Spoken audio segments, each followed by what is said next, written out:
Recently, I kind of had a little bit of a hair scare. Now, I don't know if it was just me, but I was washing my hair and I felt like my hair looked different and felt different, and not in a good way. So I actually got a little bit concerned. Now, I don't have pictures or anything, but I mean, I've been taking care of my hair for over 12 years now.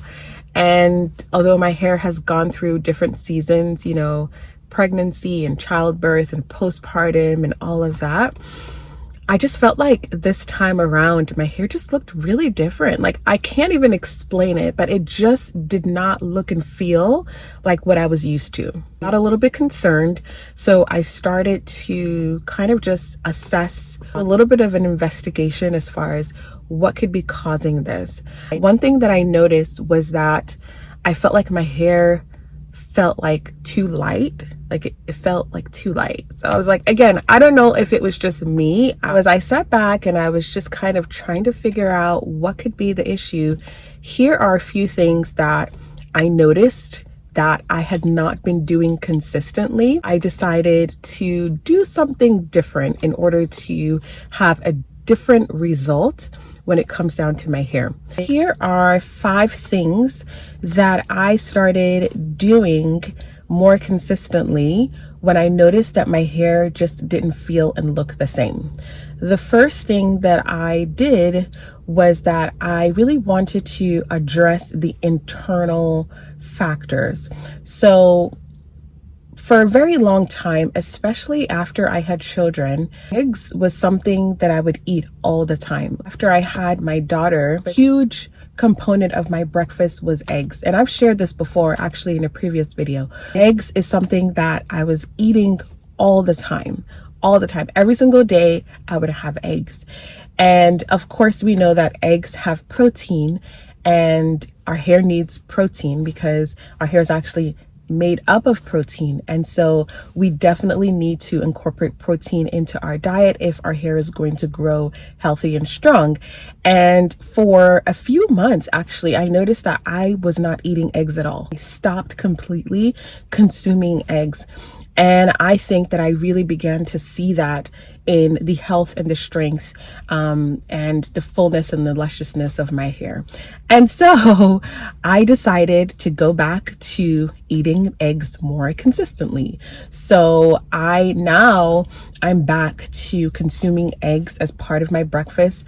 I like it fried or I like it boiled. It really doesn't matter. If I fry it, I'll eat like 2 to 3, or if I boil it, typically I'll just eat 2. But I think really honestly incorporating eggs back into my routine honestly has made a difference, and I'm seeing it already. I was doing investigation, and as I was kind of thinking through what could be causing my hair to feel and look different, one of the things that I concluded on was that before I ever became pregnant, and during my pregnancies and even postpartum, I was taking prenatal vitamins very, very consistently. Very, very consistently. I'm talking every single day I was taking prenatal vitamins.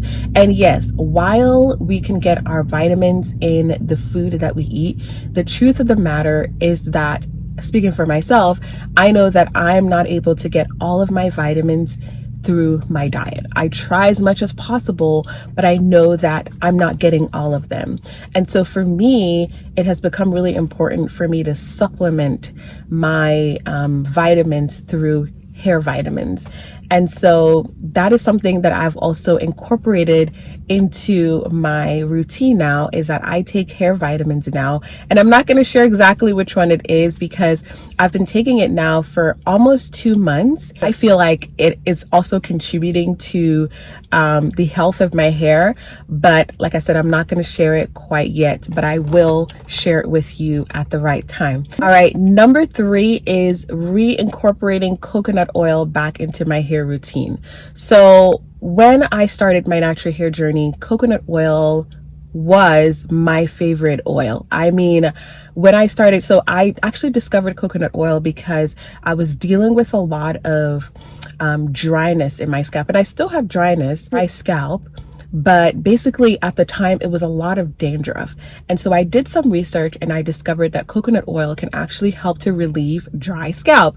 And so I started using coconut oil, and at the time my dry scalp was pretty much gone, and it was so shocking. I actually even wrote a blog on it, and it was just amazing. And I love coconut oil. I really felt like it totally transformed the health and the fullness and the thickness and the length of my hair.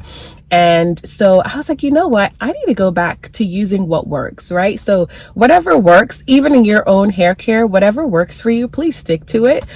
Because over the years, I have actually like completely stopped using coconut oil for years and years. And recently I was like, you know what? I need to go back to using coconut oil. So now I use it for basically the length of my hair. So I will apply it to the length of my hair to moisturize as part of my moisturizing process. I do still use my hair growth oil, which I sell, but that I use it mainly on my scalp, and I mix it with water and then I spray on my scalp at least 3 times a week, sometimes maybe even more, just to help to relieve itchiness, dryness, and also of course to promote hair growth, because I massage it in, and so that really helps me to promote healthy hair growth. And I also love how coconut oil it makes the hair look so beautiful and healthy. And yeah, I'm excited actually. The thing that I started doing was that I, of course, started to go back to deep conditioning. Now, I have been deep conditioning my hair, but I just have not been all that consistent. I do have a deep conditioning hair mask that I sell, and I will leave the link in the description box for you. But I've gone back to deep conditioning my hair, and of course we know that deep conditioning contributes to the strength of the hair, the health of the hair. That is something that I've been doing now, and so far so good. All right, and last but not least, I am still praying about my hair, because like I said, with this hair scare, I was like, what's going on with my hair? And so I definitely have been praying about my hair and just really asking the Lord to restore my hair and to help me to take care of my hair in a way that brings him glory, and just guide me and give me wisdom and grace and everything that I need in order to take care of this hair, because he gave it. So he has everything that I need to be able to take care of it. And that is something that of course I always encourage you as well. If you are dealing with any hair issues, God is the solution, okay? And you can always go to him. He is also the creator, of course, and we can always go to him and ask him for how to really tackle whatever challenge it is that we're dealing with, and he will guide you. He will lead you. And I have to say that by God's grace, my hair is now back on track. This is just my experience, and this is just something that I'm doing, or things that I'm doing differently in order to achieve a different result. I want to actually show you what my hair looks like. So right now I've got some twists in.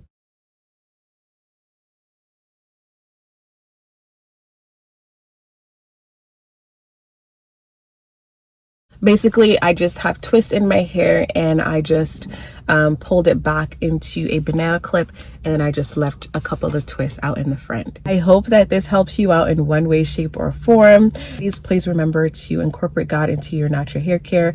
Please pay attention to your hair. Please take care of your hair, okay? Take care of this gift. It's accessory, natural accessory that God has given to you and I, which is our hair. And don't forget to pray about your hair.